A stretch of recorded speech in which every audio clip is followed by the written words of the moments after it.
Gugunitain ang ka-150th birth anniversary ni Emilio Jacinto sa parating na December 15 sa Tandang Sora, Quezon City sa pangunguna ng National Historical Commission of the Philippines o NHCP bilang pag-alala sa kanyang katapangan na ipinamalas sa bansa.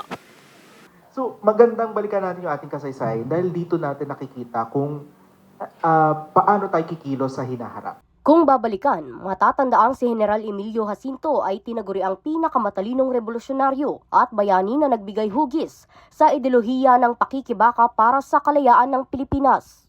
Kaya para magbalik-aral sa mga payo at perspektibo ni Jacinto, inaanyayahan ng NHCP ang lahat ng individual na makihalubilo sa gaganaping anibersaryo.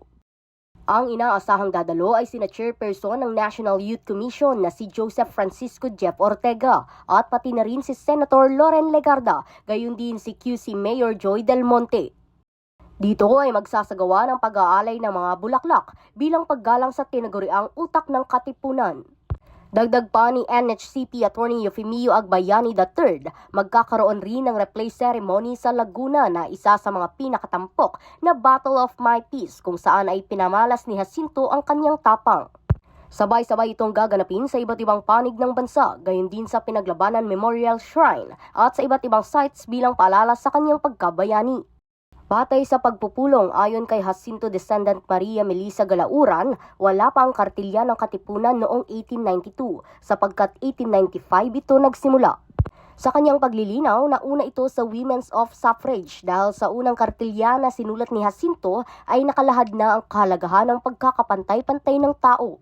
Paalala ni Galauran, ang mga sinulat ni Jacinto sa kanyang kartilya ay magiging gabay ng mga Pilipino dahil ito ay timeless. Habang ayon naman kay UP Professor Vim Nadera, naniniwala siyang ang tinig ng darating ay nasa kabataan, lalo na sa pagdiriwang ng revolusyon sa parating na Pebrero. Mangiyak-ngiyak pa ngang sinabi ni Nadera na kung sinunod lang daw ng mga gobyerno ang kartilya ng lipunan, hindi magkakanda leche-leche ang ating lipunan. Ayon sa NHCP, layo ng pag-alala kay Jacinto na maimulat ang mga Pilipino, partikular ang mga politiko, para muling balikan ang kartilya ni Jacinto upang maisabuhay, lalo na sa patuloy na korupsyon na nangyayari sa bansa. Hanapin ang liwanag at huwag mabighani sa ningning.